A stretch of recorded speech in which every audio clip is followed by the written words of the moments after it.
Late night glow on silent screens. Another story in between. Coffee cold, fingers fly beneath a vast, watchful sky. Magandang gabi, Pilipinas. I'm Lydia Dela Cruz, and this is the FTN Evening Newscast.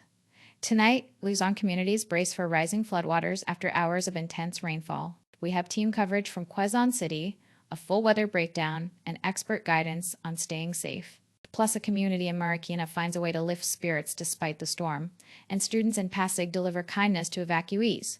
All that and more, right here on FTN. Let's begin with our top story. Government agencies have issued updated advisories as floodwaters continue rising in several barangays. FTN's Maria Sanchez is live in Quezon City. Maria, what's the situation on the ground? Lydia, the rainfall began shortly after noon and escalated rapidly. Behind me, responders are clearing debris from the main road while residents navigate knee-deep water. Evacuation centers are now at 70% capacity. Volunteers have been arriving steadily, bringing food packs, blankets, and bottled water. We spoke with residents who say the water rose faster than expected. I asked her how quickly did the water rise. She said within minutes, the street was flooded. We barely had time to move our things. Authorities are urging families to stay alert as more rain is expected overnight. Lydia, back to you. Thank you, Maria. Stay safe out there.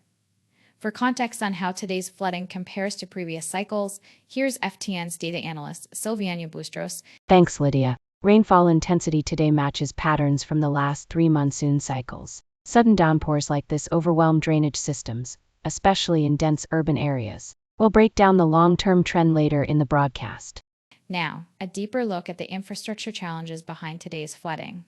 Flooding remains one of Metro Manila's biggest challenges. This chart shows rainfall intensity increasing by 12% year over year. Drainage upgrades have helped reduce long-term impact, but rapid rainfall events like today's still overwhelm systems. Experts say more investment is needed in both drainage expansion and early warning systems. We'll continue tracking how infrastructure improvements affect future flood responses.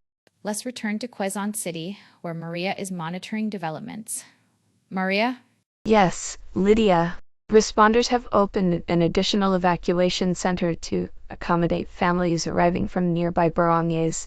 Supplies remain stable for now, but officials say they're preparing for another wave of evacuees if rainfall intensifies overnight. We spoke with a volunteer coordinator earlier. I asked him, what's your biggest challenge right now? Making sure everyone has a dry place to sleep. We're rotating mats and blankets as fast as we can. We'll continue monitoring conditions here. Lydia, back to you. Despite the flooding, one community in Marikina found a way to lift spirits. Jenny has that story. Thanks, Lydia. The low-pressure area east of Luzon pulled in heavy moisture throughout the day. This band of clouds right here created sustained rainfall over Metro Manila. Expect lighter showers tonight, but another wave may arrive tomorrow morning. If you live in low-lying areas, keep your phones charged and follow official advisories. We'll continue monitoring this system closely. Despite the flooding, one community in Marikina found a way to lift spirits. Jenny has that story. Lydia, even with rising waters, residents organized a small relief center performance to comfort evacuees. Volunteers sang, played guitar, and handed out hot meals. I asked the volunteer performer, "Sir, why did you decide to perform today?" "Para po kahit papatano, gumatan ang pakiramdam NG, a beautiful reminder that resilience is part of who we are. Here are updates from other regions tonight. Visayas, coastal towns preparing for moderate rainfall. Mindanao, power restored in 2 municipalities after last night's outage. Luzon road clearing operations continue along major highways. Maria, any new updates from Quezon City? Yes, Lydia.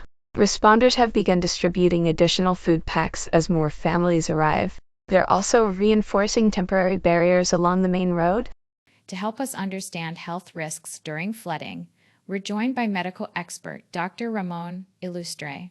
Doctor, what should families watch out for in evacuation centers? Hydration, sanitation, and avoiding contaminated water are key. Flooding increases the risk of infections. Doctor, are certain groups more vulnerable? Yes, children and seniors. They should be monitored closely. What's one thing families can do right now to stay safe? Wash hands frequently and avoid wading through floodwater unless absolutely necessary. Before we close, a quick uplifting moment. A group of students in Pasig spent their afternoon distributing homemade sandwiches to evacuees. Their message was simple. Kapit lang, Pilipinas. Small acts of kindness make a big difference. From all of us here at FTN, thank you for spending your evening with us. Stay safe, stay informed, and stay connected. I'm Lydia Dela Cruz. This is the FTN Evening Newscast.